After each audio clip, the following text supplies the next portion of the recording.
Hello everybody, Benjamin Magnus here, continuing our educational series in preparation for Hearts of Iron 4. Today we're going to be covering our production tab, right over here.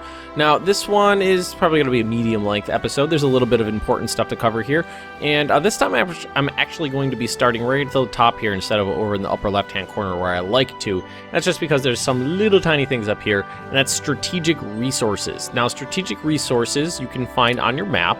Go to resource mode. They're going to be highlighted. Blue ones are ones you control. Yellow ones are ones other people control. So you can see them scattered across the world here. And strategic resources basically give you a percentage buff to something. And you can see aluminum gives me an air build speed of 15% faster. And it actually shows you the province where it comes from too. You'll get these from close allies as well. If your allies have that buff, they'll give it to you. Horses means supply throughput, medicine, casualty trickleback, and ball bearings means your repair speed is quicker. So that's all those, and this will fill up as you conquer territory and you'll accumulate more strategic resources. I'll show them all right over here. And just like on all the tabs, there is a normal /AI control button right here. If it's set to AI control, you will basically not be able to do anything. None of the buttons will work. They're all disabled because the AI is controlling everything. The production tab, I never set to AI control. I like to control the AI, or not AI. I like to control the production tab completely myself. Right here is a breakdown of all of your resources. That's pretty self-explanatory. And right here are your sliders. There's actually a manual and a couple different priorities right here as well. I don't use this much. I usually set it to manual. And the way I like to do this is it's just like with, it's actually similar to the sliders on the technology tab, which we actually haven't gone over yet, but we will soon. It shows you exactly how much IC, your industrial capacity right here, is needed to fully fund this particular category. So for upgrades, we need 36 IC devoted to upgrades to upgrade everyone appropriately. And you can move this slider down a little bit, and you can try to get it exactly on there. But if you just click on the number, it kind of snaps right to it and it turns gray. That means it's locked and it won't move if you manually move the other sliders. You can right click on and off this to lock the sliders. So what I like to do is just click on that right there, make sure my upgrades are fully funded. Reinforcements, we don't need anything on reinforcements right now, so we can click on that and it'll snap it to 0. Supplies, we need 12.29 IC devoted to constructing supplies to fully supply our army right now. Now this will go really, really high depending on the size of your military and if you're at war or not. So that will change. And I just clicked on that again to snap it right to where it needs to be. And then what I do is I skip over production, I do consumer goods. Now consumer goods are basically just your industrial capacity being devoted to non-military matters, anything other than, cars instead of tanks and, toys instead of, rations and things like that. You need consumer goods to keep your descent low. If your descent ever gets high, all you need to do is, it's a really weird system, I feel. If your descent goes above 0, and your descent actually, maybe I'll cover this in a separate mini episode. We'll go over that later. So I'm gonna snap that right to where it needs to be. Now Lend-Lease allows you to basically not ship your IC, but basically allows other people to use your IC. So if anybody had access to the Lend-Lease through me, what I could do is move this slider around. And it actually won't let me move it right now because I don't have any Lend-Lease partners. But you can say exactly how much IC you'd like your allies, your partners, to be able to use. Now, as you can see, doing it the way I did, where you snap everything to where it needs to be except for production, everything left over after you do all these other categories is left in production. So you can see I've got 140 IC left over to produce items, and we're going to go over that right now because it brings us right over to this area. Now, these little buttons across the center here are going to be able to make some pretty static things. Industrial capacity, you can use your factories to build more factories. I honestly don't do that though, because you need to make it worth it, you would have to play into a very late game to make it worth it, and I honestly don't do it that often. Depending on who you're playing as and what year you start as and how you're playing the game, it might be very beneficial for you to tell your factories to build more factories though. The last time I played as Germany and I tried that though, It started burning through my resources so quickly. By 1942, I had bottomed everything out because my factories were cranking so much. So like my production was really, really fast for a short period of time and then burned itself out. AA guns, anti-aircraft guns. Now these are AA guns that you will build in your provinces. So you can build them from this screen, and then when they're complete, you can click on the provinces and tell them where to build your AA guns. They will help defend against bombers. Once you research through the tech tab here, radar, same thing here, you'll be able to build radar installations.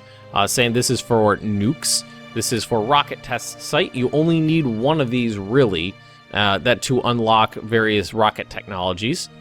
Now this is for convoys, which is this little icon right here, transport ships. Make sure you always have extra transport ships, because if you run out, you will not be able to ship supplies and resources around your global empire, and you will start to starve. And escorts are basically like small corvettes and destroyers, things like that, which you could set to escort your convoys. Now, if we really want to get into the nuts and bolts of constructing units, we got to go up to these buttons over here. Now, these little ones down here do little things. Naval bases, pretty obvious. You build your naval bases, and then once they're constructed, you can tell where in the world you want them to go. Same thing with air bases. Build your air bases, and you can put them anywhere. It doesn't need to be on existing air bases or naval bases. You can build new ones from scratch if you want. And like air bases would obviously, if you need, like an advanced air base somewhere where one doesn't already exist.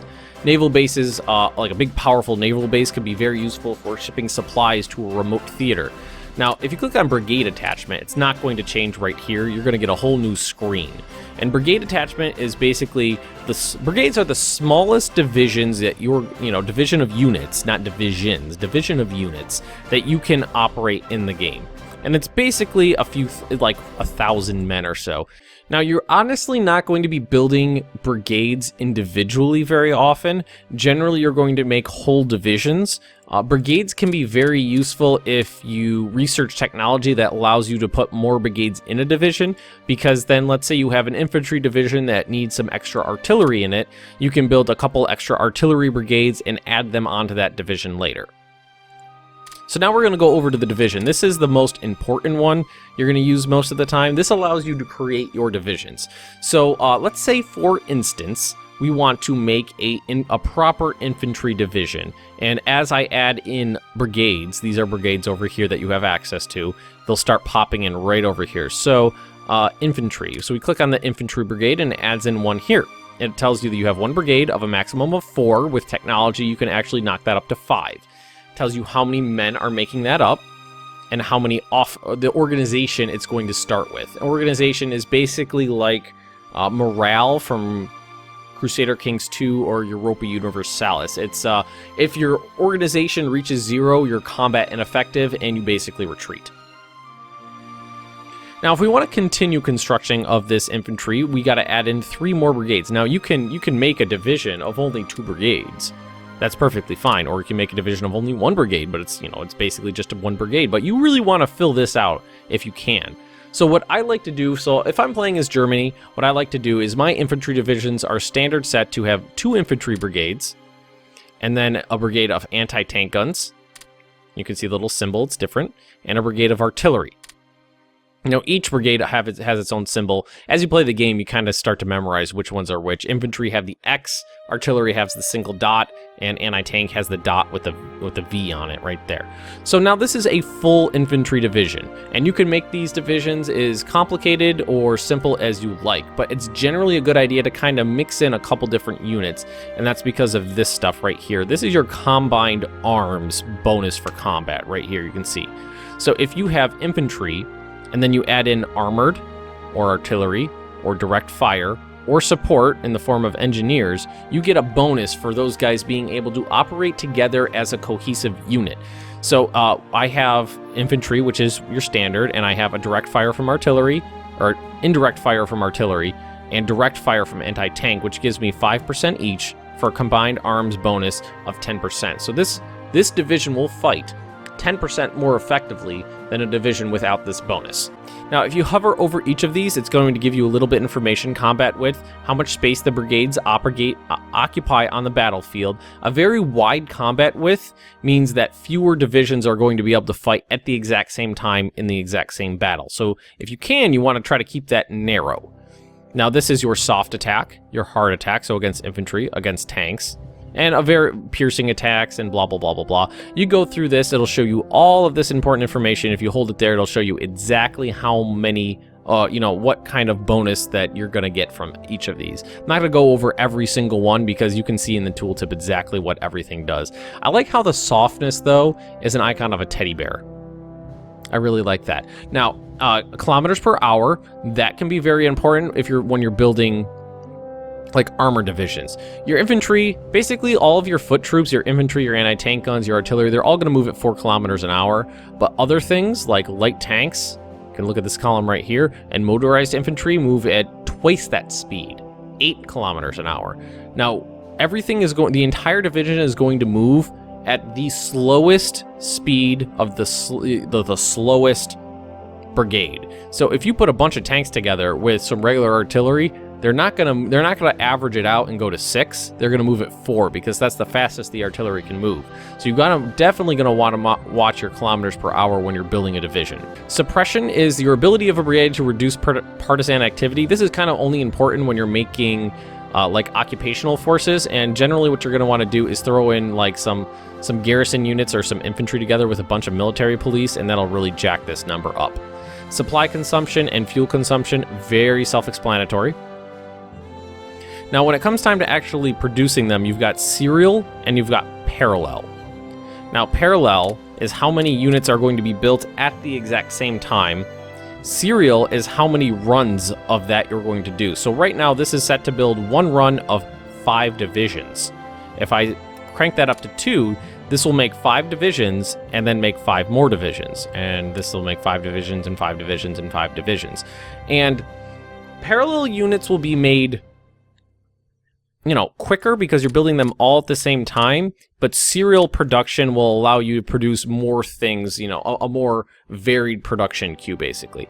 And this little reserve button right here, you can see it kind of halves the cost in IC and manpower, and that will build your divisions as a reserve division, which means they have a basically reduced organization and reduced number of troops in the division during peacetime. So when you're constructing during peacetime, it's definitely beneficial to make reserve units, because then when war breaks out, you can actually have your, call up your reserves and your guys will go to, full strength in like a month or something like that. So if you're building in like 1936 to 1939, it's definitely beneficial to use the reserve button right there. I'm going to very quickly go over what's left. This is pretty self-explanatory. It's just a breakdown, a chart of all the different factors of all the different brigades. So all you have to do is, cross-reference, and you'll see exactly what kind of information you're looking for. So if you want to look at speed, go to kilometers per hour, and then go down and say, oh, I want my armored cars because they're fast.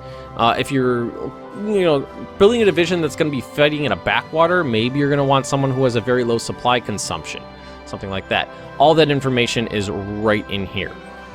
These buttons right now are pre-designed templates for what a Panzer Division from 41 looked like, what a Panzer Division from 43 looked like, and Panzer Division from 46. And they're just templates, and you can save those your own templates if you want, just so that you have them for later if you want to keep using them. And these little buttons, I'm going to cover these when we get to the technology tab next, but it's basically a little measurement of how good you are at building a certain unit. When you build something, you get better at building it, so you can see that it reduced the cost and time of building tanks by 5%. And this is a factor that decays, so it's not going to stack up to a huge, ridiculous amount, but it will help with time. Now, very quickly, we'll go over wings and flotillas. Slightly different in that you just build 1 wing at a time. And again, carrier air group, interceptor, strategic bomber, naval bomber, tactical bomber, close air support, transport plane. That's what we have access to right now. My personal favorites are interceptors and tactical bombers. And same kind of chart breakdown. It'll show you how fast they are, their maximum mission range, which can be very, very important, especially if you're building close air support, because very low mission range means you need a lot of airfields. That's why I like tactical bombers. They can fly, over twice as far as the close air support. And right here is your flotillas. This is where you're going to build your ships from. Ships are, again, 1 at a time, 1 ship. So if I added on 2 Bismarck class ships and said start production, you would see the Bismarck and the Tirpitz pop up on here. And the only thing interesting about ships is that they're non-upgradable when you research more tech, because they're so complicated to build. The only item on a ship that will upgrade when you research tech is the anti-aircraft armament. Everything else is going to be constructed as is and will stay that way through the whole game. The last thing we need to cover well, there's 2 more things to cover on here. Very minor though. Right here is basically what your current theaters feel they need to appropriately fight the enemy they're facing. So Obi West, which is one of my theaters, feels it needs an interceptor, 2 light tanks, and 3 tactical bombers. If you hit build, it will automatically add that stuff into your production queue, and then when it's finished, automatically attach it to that theater. And down here are your convoys. It'll show, when you have trade routes going, it'll show you a list of trade routes, and over here it shows you a list of convoys that are going and how many ships are involved in them and what they're transporting. This one is transporting resources, and this one's transporting supplies. This little create convoy button can be very, very important. I actually sometimes really like to create my own supply convoys, and I'm actually going to make a very brief standalone video covering convoys. So everybody, that is it for the production tab. If I missed anything that you want to cover, just let me know in the comments down below, and I'll make a little addendum video. If you've enjoyed this, just drop me a like, leave me those comments right down below. And as always, if you're interested in more Benjamin Magnus plays, just subscribe to this channel, and I will see you next time.